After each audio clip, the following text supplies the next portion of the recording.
Merci pour donc cette invitation à vous parler un petit peu du cheminement vers l'IPA douleur. Alors vous avez vu, on n'est pas du tout dans les mentions dont Pierre-Yves a mentionné tout à l'heure, mais voilà, on a toujours espoir. Mais où en sommes-nous? Par où on est passé? Ce document, en fait, est le reflet du travail réalisé par la commission professionnelle infirmière de la SFETD en référence à la proposition 10, appliquer la reconnaissance d'une pratique avancée à l'exercice infirmier ressources douleurs au sein des structures douleurs chroniques. Faisant partie des 22 propositions ambitieuses et concrètes pour améliorer la prise en charge de la douleur en France, proposée par 13 organisations, dont la SFETD. Nous sommes en 2021, on fait un peu un rétro-pédalage. Cet argumentaire, en fait, il a pour objectif de présenter les propositions relatives à l'évolution de la fonction d'infirmier ressources douleurs vers la fonction d'infirmier ressources douleurs en pratique avancée. Il s'agit de proposer les bases afin de comprendre l'intérêt du développement de cette fonction dans la filière douleur et ainsi de permettre les discussions entre les équipes pluriprofessionnelles des structures douleurs chroniques et les représentants de la DGOS. Il propose en fait un panorama par rapport à la douleur chronique en France. Pardon. Il fait référence à l'enquête démographique qui révélait que d'ici 2025, la moitié des professionnels partiront à la retraite dans les structures douleurs chroniques. Ces départs qui mettent en péril donc l'existence de ces structures et le départ de 177 médecins d'ici à 5 ans. Et l'enquête date de 2021. Je vous laisse... Voilà. Depuis la création des structures douleurs chroniques, les missions des infirmières y exerçant n'ont cessé d'évoluer par le développement des structures en elles-mêmes, suite aux 3 plans ministériels successifs, par la croissance des demandes de prise en charge des patients douloureux chroniques, par l'offre de soins proposés, et leur formation aussi universitaire obligatoire, entre autres. Ces infirmiers font émerger une identité professionnelle propre, les infirmiers ressources douleurs. L'infirmière ressources douleurs complète le trinôme composé d'un médecin, d'un psychologue, indispensable à toute structure douleur chronique labellisée, garante de l'interdisciplinarité et de la pluriprofessionnalité. La commission professionnelle infirmière de la SFETD, attentive à tout ça, a contribué à donc, cette évolution à travers différents référentiels. Isabelle, en introduction, vous a parlé un petit peu du référentiel de 2007, qui était vraiment ciblé sur les activités de l'infirmière ressources douleurs à cette époque-là, d'ailleurs, qui a évolué. 2016, il y a eu un référentiel d'activité de consultation clinique infirmière. 2020, un référentiel d'activité et de compétences de l'IRD. Tous ces référentiels, vous pouvez les retrouver sur le site de la SFETD, dans la rubrique de la commission de la CPI. Par la suite, la CPI s'interroge à propos des rapprochements entre les compétences des infirmières ressources douleurs et celles des IPA.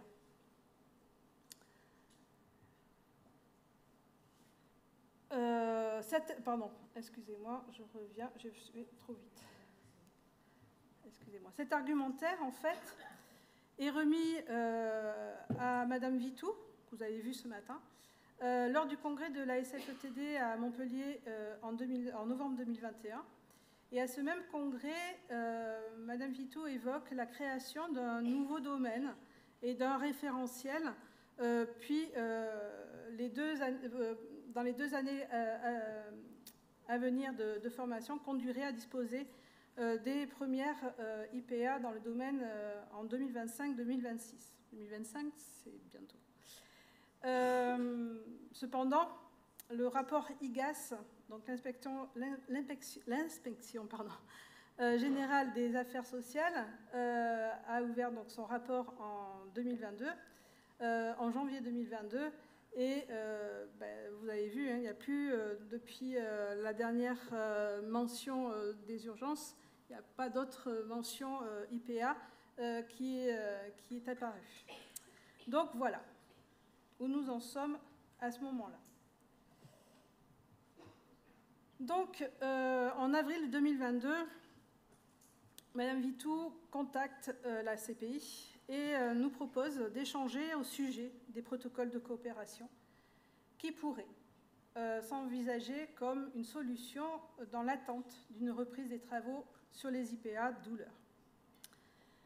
Le protocole de coopération permettrait une fluidification dans la structure douleur chronique permettant la libération de temps. Alors, je peux vous dire qu'au sein de la CPI, on a beaucoup réfléchi. Hein. Qu'est-ce qu'on fait? Est-ce qu'on va sur ce protocole? Est-ce qu'on on abandonne cette idée de IPA? Est-ce qu'on avait le choix? On s'est posé beaucoup de questions. Cependant, on a décidé de continuer sur cette voie du protocole de coopération national. Et en juin 2022, les échanges avec la DGOS autour de la rédaction de l'appel à manifestation d'intérêt ont eu lieu et cet AMI a été publié en novembre 2022.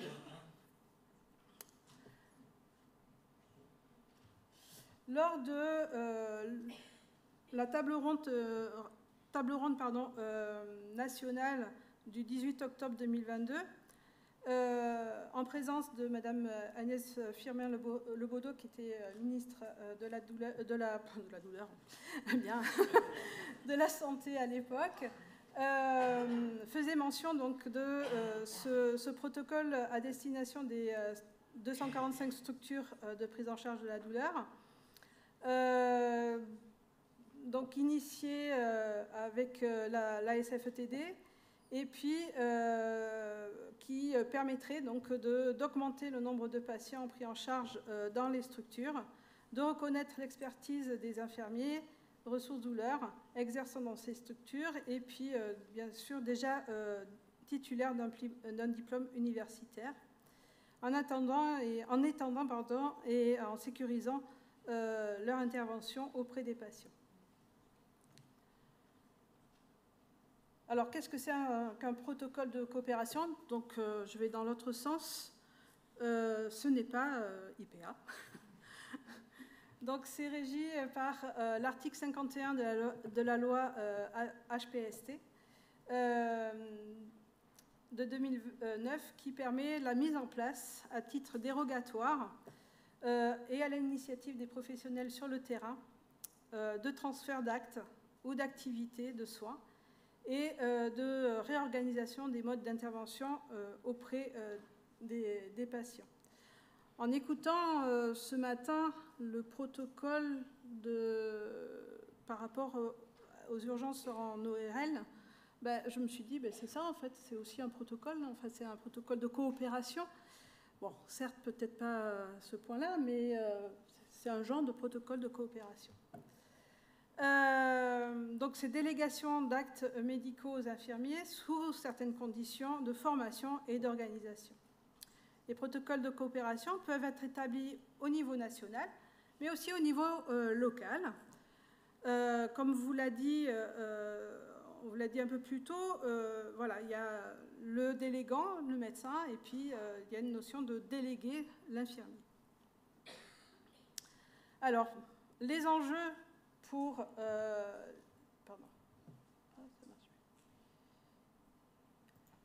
Les enjeux pour les infirmières dans les structures douleurs chroniques, c'est la consolidation et puis la valorisation de notre expertise professionnelle, le développement de nouvelles compétences et le renforcement du rôle de l'infirmière ressources douleurs au sein de l'organisation de soins. C'est reconnaître et sécuriser une pratique déjà existante dans certaines structures douleurs chroniques. C'est vrai que je ne suis pas restée assez longtemps sur la diapo qui comparait nos compétences d'infirmière ressources douleurs et celles des IPA. Si on y reste un peu plus longtemps, on a à peu près les mêmes compétences, sauf celle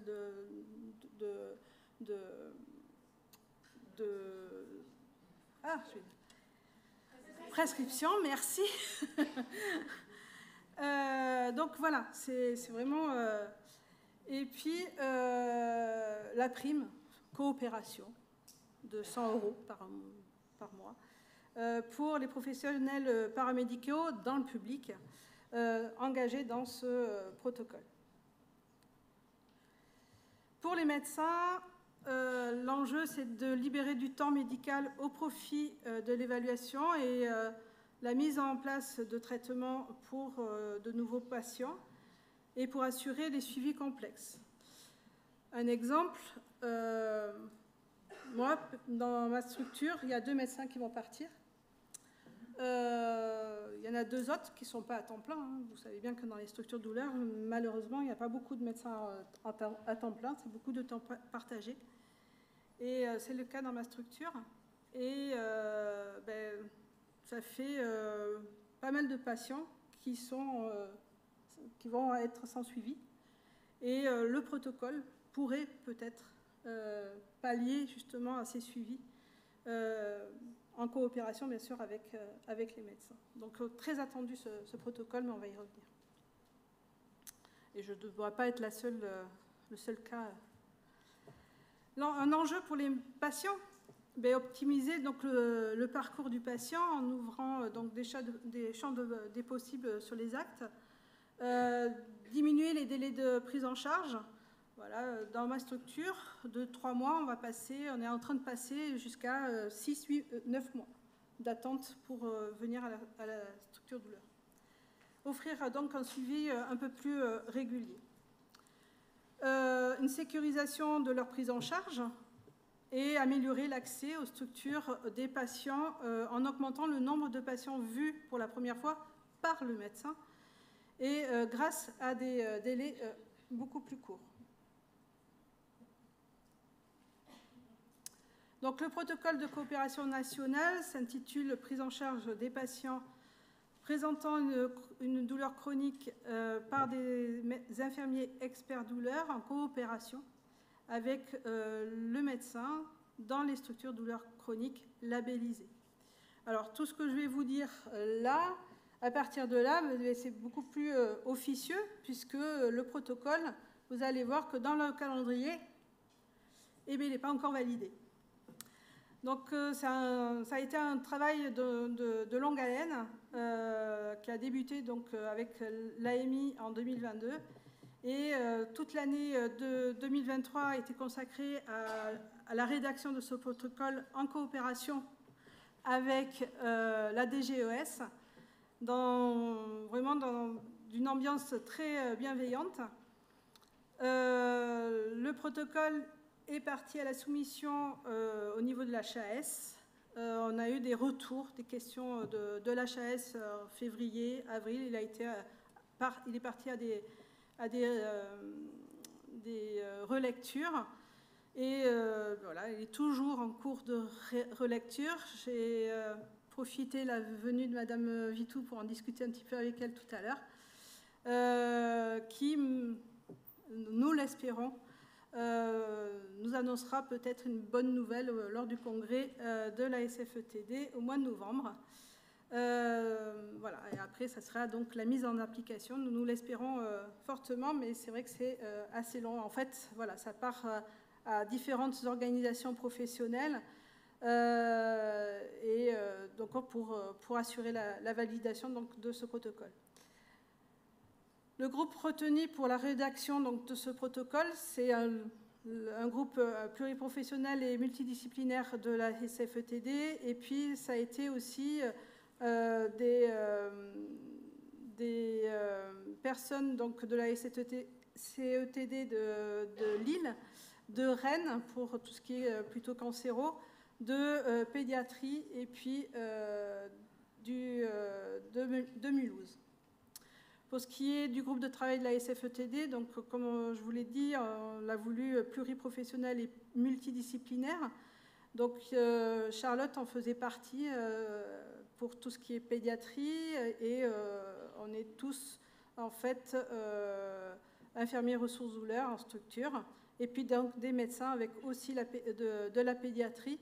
Et pour ce qui est de la cancéro, on a sollicité un petit peu aussi les ressources qu'on avait à la CPI, à savoir Esther.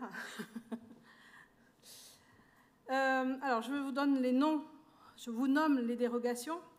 C'est juste, voilà, plusieurs, on est à 12 dérogations et encore une fois, ce n'est pas officiel. Ça n'a pas été encore validé.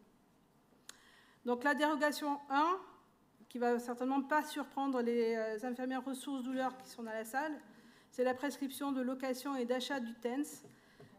Choix des programmes et l'emplacement des électrones, je crois qu'en fait, on le fait déjà. Mais c'est de façon plutôt officieuse qu'officielle. Donc, ensuite, la prescription du patch de capsaïcine. Je vais passer assez rapidement parce que je vais déborder autrement. La prescription d'antalgiques non antinociceptifs. L'emplâtre de lidocaïne, le renouvellement et l'adaptation de traitements médicamenteux antalgiques prescrits par le délégant, le suivi de la décroissance des opioïdes et adaptation des intervalles de décroissance, avec, selon un protocole personnalisé établi par le délégant avec le patient, prescription de renouvellement d'actes, un soin infirmier à domicile, d'actes kinésithérapie, renouvellement et prescription d'activités physiques adaptées, prescription des bons de transport, coordination de la prise en charge du patient et organisation des relais pour la poursuite des soins et remplissage donc de la fiche urgence du projet d'accueil individualisé en milieu scolaire pour les structures spécifiques pédiatriques. C'est un protocole qui se veut bien sûr sécurisé. Il y a une disponibilité permanente du délégant à minima par téléphone, des arbres décisionnels pour chaque dérogation, critères de réorientation vers le délégant, des exemples d'ordonnances. En RCP, les actions et les prescriptions sont revues et organisées donc, dans la structure. Et font l'objet d'une validation a posteriori par le délégant. Les motifs de refus des patients d'entrer dans ce protocole, les difficultés organisationnelles sont analysées et des actions sont mises en place. Il y a une souplesse d'application, c'est-à-dire que c'est bien sûr dans le volontariat de la structure douleur. Il n'y a aucune obligation à adhérer à ce protocole. Volontariat des médecins délégants, volontariat des infirmiers délégués, volontariat aussi des patients. Et puis aussi dans le choix des dérogations, on peut choisir d'appliquer le protocole sur une, plusieurs ou toutes les dérogations en fonction du délégant, mais aussi en fonction du délégué. Et tout ça, c'est évolutif. Il y a une formation complémentaire qui sera assurée par le délégant, sachant que le diplôme universitaire de la douleur est bien sûr obligatoire. La sélection, donc il y a une formation théorique et pratique. La sélection des compétences à acquérir doit être réalisée en fonction des dérogations, pour chaque dérogation mise en place et à partir de l'évaluation par les délégants des connaissances acquises par les délégués et de leur validation du DU douleur. Voilà, donc dans l'attente, avec la SFETD et puis Maleva Santé, qui est sa filière de formation, on met en place des formations qui pourront servir, bien sûr, qui servent même à d'autres, hein, mais toujours en vue de ce protocole et de ces dérogations, notamment l'utilisation du neurostimulateur externe, le TENS, pour les douloureux chroniques. Ça n'existait pas jusque-là, ces formations-là, à part les formations données par les délégués médicaux. Donc, il y a 2 sessions par an qui sont organisées. Ça se fait en visio. Et puis, les 15e universités infirmières de la SFETD seront consacrées au mois de mars à la consultation de l'IRD. Et puis, lors du congrès, donc le prochain congrès de la SFETD à Lille, il y aura aussi un atelier sur l'examen clinique fait par l'IRD. Et je termine. La CPI poursuit ainsi son travail de valorisation des compétences des IRD en gardant comme objectif ultime la pratique avancée. Merci.